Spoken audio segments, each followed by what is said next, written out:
Hey, just want to give a quick update. YouTube had some policy issues that I messed up on with the video, so they shut down the video feed. But don't worry, we're going to find a way around it. I have an announcement to start this episode, so I apologize for any inconvenience if you are a YouTube listener, but we are going to find a way to make sure to get you exactly what you want.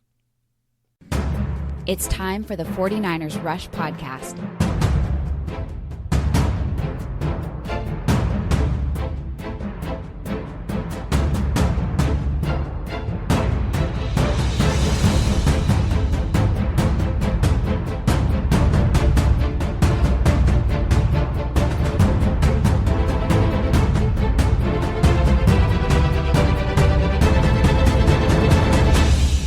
Here's your host, John Chapman.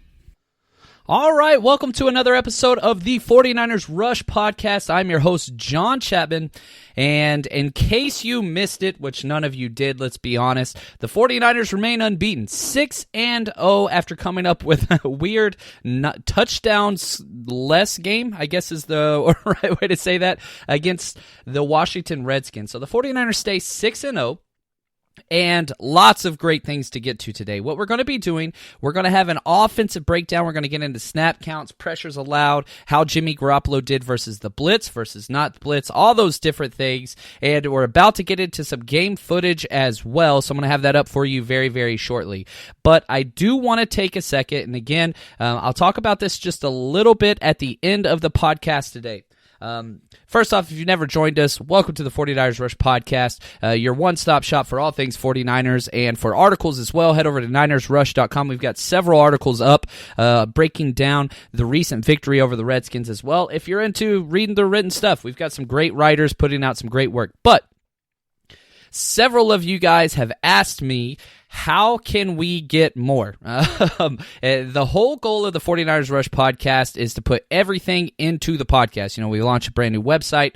We've got graphics up like this. We're going live across Twitch, YouTube, all that more.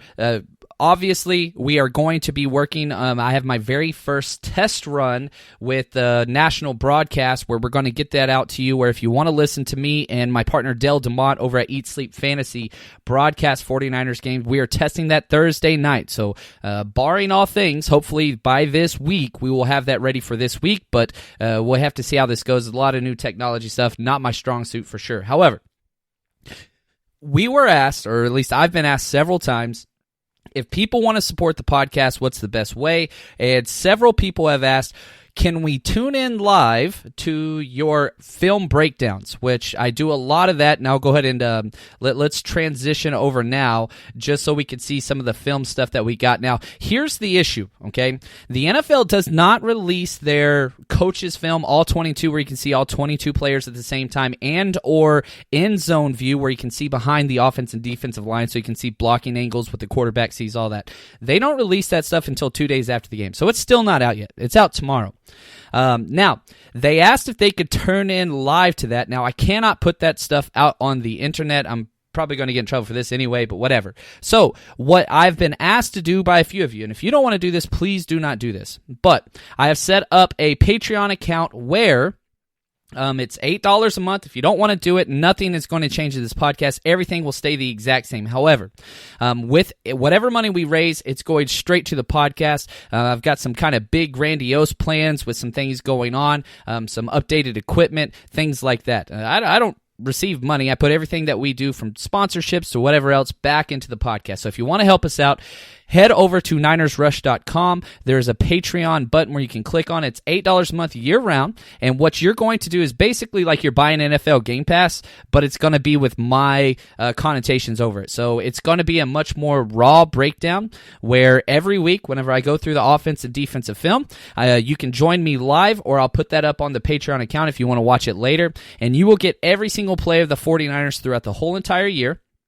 And again, going through their coach's film, breaking down what exactly I'm looking at. It's almost going to be like whenever I was coaching and you're one of the players and we're breaking down film after a game, and we're paying attention to scheme, what we missed, who did well, all that kind of stuff. So it's going to be like the podcast, but much more in-depth and much more, it's going to be a lot longer, I want to be honest. It's going to be a lot more raw. So it's not going to be a finished product, kind of the way the podcasts are, but it's going to be a lot more. So, and you can go at that at your own pace because you'll have access to those videos. So again, you can head over to Patreon, just type in 49ers Rush Podcast, it'll pull up, or NinersRush.com, and then click on the Patreon. That's all the money, again, is going into the pod. And like I said, it is year-round. So, once the 49ers game ends, if you guys have been with us for 3+ years since we've been doing this bad boy, you know draft coverage is kind of my thing. So I will be breaking down all draft footage and prospect as I fill out my big boards and all that. You're going to have all those videos as well. So trying to stay ahead of the game, cutting edge, everything with the 49ers Rush Podcast. I don't want to do anything that everybody else is doing. I want to constantly make this podcast better, and I think this is one of those ways that we can do that. Everything is free on here if you just want to continue listening to the podcast or watch our live coverage on Twitch, YouTube, Periscope, Twitter. That's not changing. 4 times a week throughout the season. None of those things are changing, so if that's not your thing, no problem. But for literally $2 a week, you're going to get access to NFL Game Pass for 49ers, which it costs way more than that. So, again, that is there for you. Now, let's jump into this week because we've got a lot of stuff to talk about. The Pro Football Focus grades are out. And, man, they were quite interesting. And again, if you guys have questions, please throw whatever you have up wherever you're listening up there. But here's what's crazy. You walk away from the 49ers game and you're thinking Nick Bosa is one of the best players in the NFL, at least I am, just the way that he is just manhandling everybody, 4 tackles for loss and a sack in this game.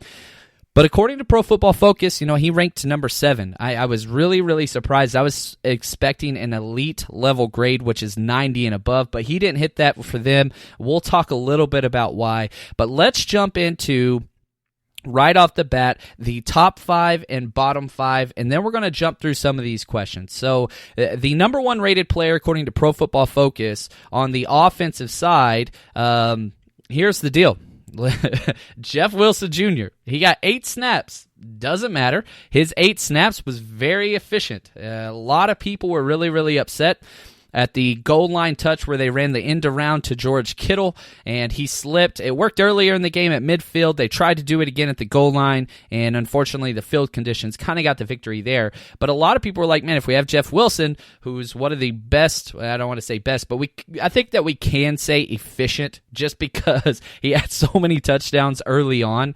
But he graded at an 83.2, 10 points higher than everybody else. But again, 8 total snaps, so very small sample size. Now, the next one, this is the best news that 49ers could have for now and the future. Justin Skule, backup left tackle. If you listen to the immediate reaction show, I kept saying Skule had a hell of a game. He graded at a 72.6 with an 84.7 pass blocking grade. Played all 64 snaps, and he was wonderful. He did give up 1 sack. I wouldn't really attribute it to him. They did.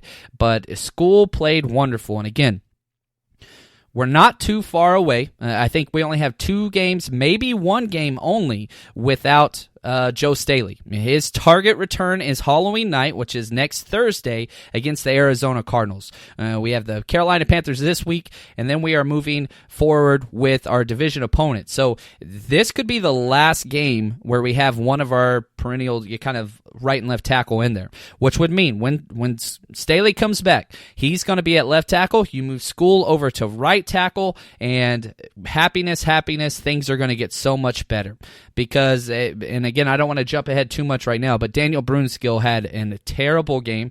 It did not go well. George Kittle ranked 3rd with a 71.3 grade. It's crazy to think he only had 3 catches. All 3 were for huge first downs, 2 of them on 3rd down receptions.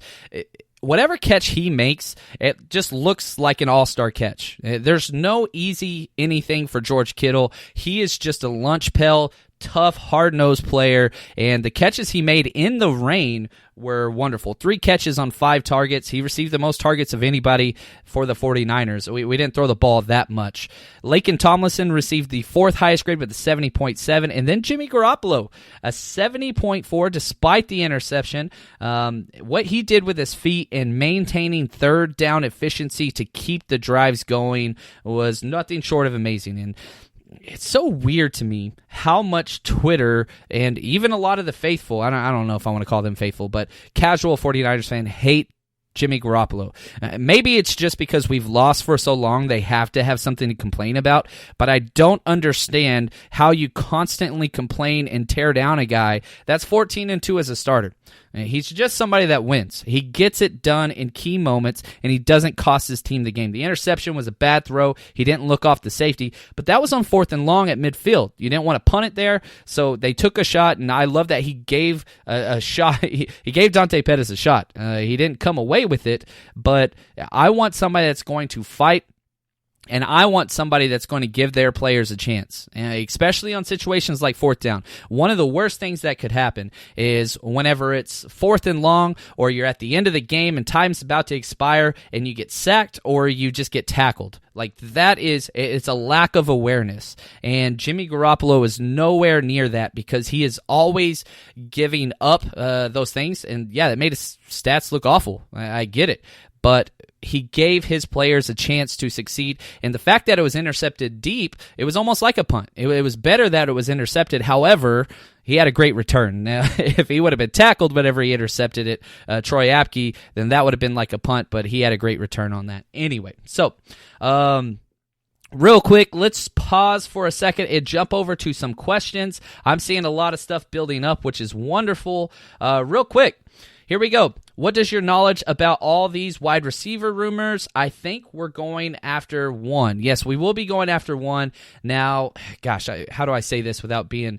Jason Lockenfora of CBS Sports is the insider that said the Niners have officially reached out for wide receiver help. Now, when you get these breaking reports, I'm not saying that they haven't. I'm not trying to contradict what Jason Lockenfora has said. Not trying to do that at all. However, there is Adam Schefter, and then there is everybody else. Okay, Adam Schefter says something that is legit, and the next player, Ian Rappaport, says something that is legit. Jay Glazer says something that is legit. But once you start getting down to guys like Jason Lockenfora, who's this new insider trying to break in, and I think that he's his written work is great. I think he does great stuff, but I also think his accuracy has not been stellar, to say the least. Now, I'm not saying he's lying. I'm saying teams might leak certain things to him to try to get the ball rolling on transitions, and he'll report anything. So...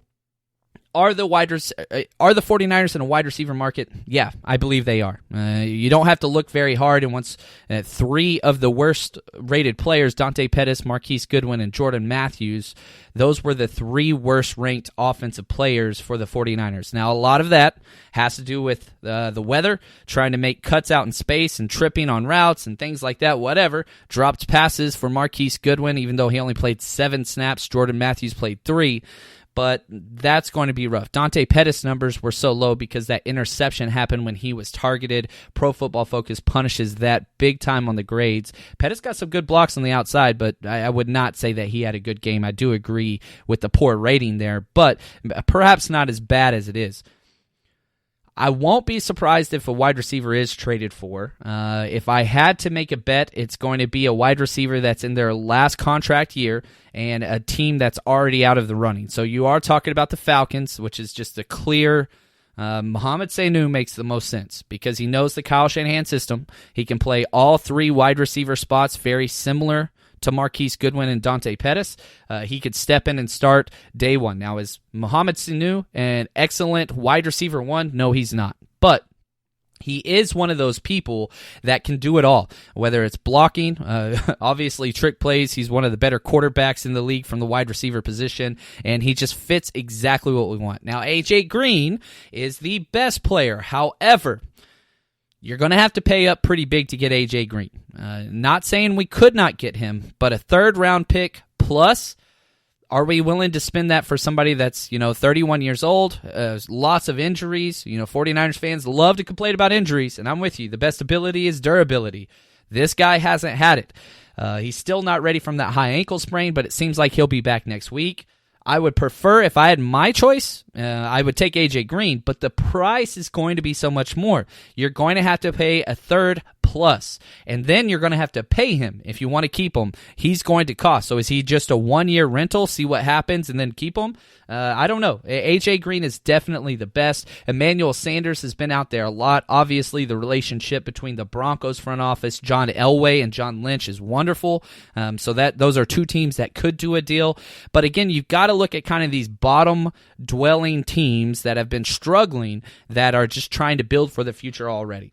I really do hope we make a move, but I don't want a huge headline. If we give up more than a third, I'm going to be pissed off for whoever we get. Now, if it's somebody like Odell Beckham, which has 0% chance, whatever, that's another thing. But it's something to keep in mind, and you've got to be able to weigh who is giving the information. So just take that into account and chill out a little bit as we go through this process. But some moves should be made. I would not be surprised if we send some D linemen for a pick or more back, just because we have so much depth there. We've done that in the past, but we'll see what happens. All right. I don't think that the hit on the quarterback by Solly was bad hit. He hit him in the shoulder. Yeah, a lot of people keep saying that, and I went back and watched it. He hit the face mask with his helmet. He did hit him in the shoulder as well, but it was just... I love Solomon Thomas. I really, really do. I'm rooting for him. I hope he continues to start.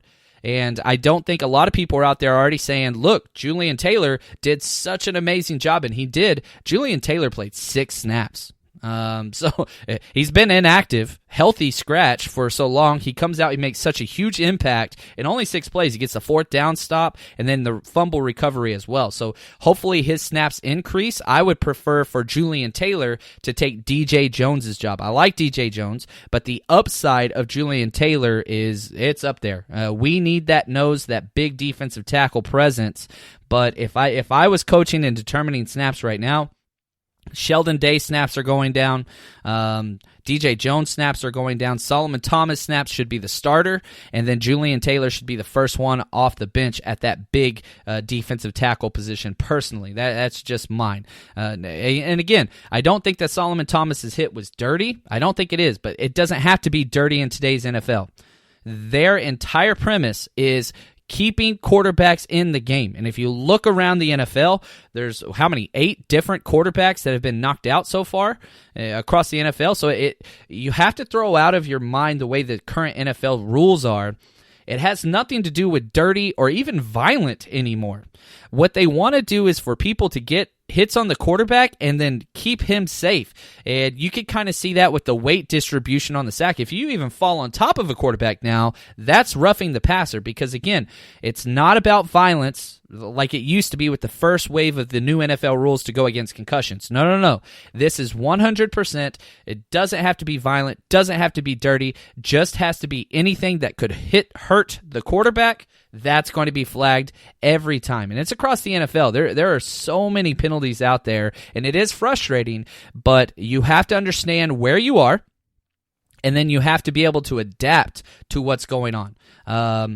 But it's what it is. Let's see here. Lots more questions on there. Stream got shut down on YouTube. That's no good. We're down numbers. I'm going to keep going, and I'll put out there. I don't understand what's happening there, but that's okay. We'll keep going, and we will put out this on audio. If that's not there, no big deal. So just stay with me. Anyway, staying with the bottom-ranked 49ers, Daniel Brunskill, he played horrible. Beating the run game consistently, beating the passing game. It was really, really, really bad. He had a 59.6. Really curious to see how he's going to play against this Carolina Panthers defense coming up. This should be his last start. Hopefully it will be his last start. It would help us so much. Roz Dwelly, tight end, 60.4 grade. Yeah, he's struggling as well. He had that amazing catch on 4th down, which was one of the plays of the game. You'll see it in the feed here. But the problem was he had a drop as well. So something to pay attention to there. Now, as far as snap counts go, it was really, really interesting from the wide receiver position. You know, Dante Pettis led the team in snaps again. I think we're going to continue seeing that with 59. Kendrick Bourne, his season-high snap total took place, and I think the weather determined how this was going to go because 57 snaps is a lot for him, and he answered the call. He played wonderful. He had those 2 gigantic catches, one on third down, and then the other one where he caught it over the middle and just kept going. Lots of yards after the catch. Staying with the wide receiver position, Richie James got 32 snaps. He stepped in at the left wide receiver position when Marquise Goodwin went out. So those 2 guys got a lot of snaps. Again, Jordan Matthews 3 snaps and Marquise Goodwin only 7. Now, I know a lot of people said that the feed cut out. Not quite sure what is going on there, but sorry about that. I don't know why it went down there, but it's what it is. So I do want to update just a couple things with our sponsor, MyBookie. Man, I hope you bet with us last week. We hit big on that parlay. I am doing some research moving forward with what's going on in the upcoming lines. And so here we go. This is what I got to say. MyBookie.ag. It's the premier place to bet in all of your favorite pro or college football action every weekend. There's always the most up-to-date lines and the most prop bets of any sports book on the planet. It's not close. I really do love MyBookie, and they already have the lines out for the 49ers game this week, even though there's still Monday Night Football. So the Carolina Panthers are traveling all the way to the 49ers, and as of now, the line is the 49ers are minus 5.5. So, again, the Vegas money line continues to shift to the 49ers. The big bettors, they're putting their money down there. Now, the over-under is at 41. So, and again, usually what you want to pay attention to is 2 things. Home team loses 3 points. So if this was at a neutral field site, Vegas and the money is saying 2.5-point favorites the 49ers are, almost a field goal.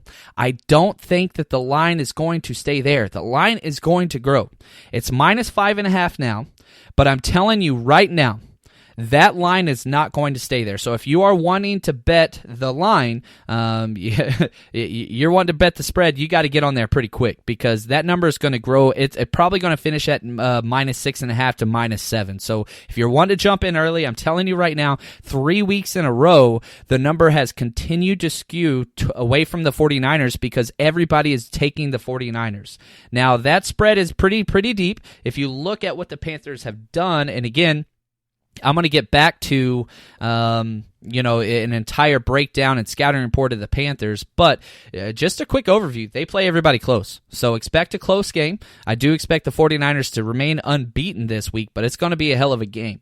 Now, the money line is the way that I would go, which is where if you bet that, you're betting that they will just win outright. You're not getting any points or whatever. That's my early bet that I've already put on. It's minus 260, but that's with MyBookie. So if you haven't set up an account with us yet, I'll have a parlay and some prop bets as they come out later on during the week. But I am telling you this right now. Head over to mybookie.ag. You use promo code 49ers49ERS, and we will have more for you throughout this week. But we have done really, really well over there. So pretty excited about what's going on with MyBookie just because, one, they listen to me, which is great. So they've set up a lot of different props that are fun to go through. Now, let's head over real quick to just how did Jimmy Garoppolo do versus the blitz, and how did he do whenever he had no pressure whatsoever, okay? He was only blitzed 8 times in this game. Now, he only dropped back 25 times, so it wasn't a very heavily pass game. Now, he ran several times of those dropbacks, but he was blitzed 8 times, and whenever he was blitzed, he finished 4 for 7 for 56 yards, and his interception was off the blitz. I don't think that the interception had so much to do with the pressure. He was trying to force something to happen on 4th and long, and it just didn't come up that way. Now, whenever he had no pressure whatsoever, he finished 9 for 17, 130 yards. So, take for that what you will. Now, he continues to hit his sweet spot. His sweet spot is in between the numbers, further than 10, shorter than 20. That little grid right in the middle of the field, right before the safeties drop back, that's his sweet spot. He goes 4 for 6, 97 yards, had 109 quarterback rating, targeting that one specific area. It's just where he loves to throw the ball, right over the middle, and it just shows you how important Western Richburg is, because as long as that guy is there and keeping people out of his face, good things are going to happen for sure. Now, couple things that I do want to talk about. Again, just couple injuries. Make sure you pay attention to the IR rules. Now, anybody that was put on IR beforehand, okay, before we set up our initial 53, they can't come back. So Sean Coleman can't come back. A couple people asked me about that. He's done. He cannot play for the 49ers this year no matter what. Same thing with Jerick McKinnon, right? He's done. Now, if we look at the other players, again, Mike McGlinchey and Joe Staley not on IR, so they don't count against those two spots. The wide receivers and the defensive linemen, those are huge. Jalen Hurd, Trent Taylor, and then also Kentavious Street. Kentavious Street went on IR right after the initial 53, so he's the one that can come back the soonest. Now, if everybody stays healthy on the defensive line, I do not believe that they are going to use that to bring him back. The two wide receivers would be huge, and I think that's what they wanted to do. Let's see. Yeah, I think you're correct, Richard. They shut down our YouTube feed because I violated the NFL protocol and got caught with performance-enhancing drugs. That is correct. And this is another reason why, the video footage that I'm putting up on YouTube is a lot of fun, and there's some certain things that I got to follow. Jason Verrett's on there as well. You are correct. But here's the thing that you've got to pay attention to, and a big reason why I'm trying to shift over some of my video content to Patreon is so that I can give you guys way more access to the stuff I probably shouldn't be, but this is for you guys. I want to do everything for you. So if you weren't here for the start of the podcast, again, kind of the big announcement is this. Head over to NinersRush.com, click on the My Patreon. You're going to have access to so much more film and different things like that I'm going to be able to give to you guys. And every single 49ers game, all of the coaching tape, and my breakdown of those things is going to be ready for you. I'll do an entire offensive video each week. I'll do an entire defensive video, and it's going to be long. So for you guys that are always begging for longer podcasts, this is going to be for you. It's just going to be you and me kind of sitting down, going through the film, highlighting the adjustments that were made by the coaching staff, who did what, and it's only $8 a month, at literally $2 per game to go ahead and do that. And so head over there, and if you don't want to do that, that's cool. All the money that is donated there goes straight back into the pod. I'm curious to see, and also, if you do sign up for that, you get a shout out on the pod, just saying thank you and how much I appreciate that. Draft coverage as well. So if I don't see any more questions, we're going to be back. Film comes out tomorrow morning, so really, really excited about that. Hopefully, we'll see what happens with YouTube, but we are not going anywhere. And again, we have our first dry run or test run with the live broadcast of 49ers game. Hopefully that's going to work this week. I will be back with more information as soon as that gets processed. And just want to say thanks, guys, because the 49ers Rush podcast is growing like crazy, and I cannot do it without you guys. If you haven't already, please hit that upvote wherever you're listening, even if the video has been shut down. We'll throw up some more content very, very shortly. And again, just want to say thanks, and as always, stay strong, faithful.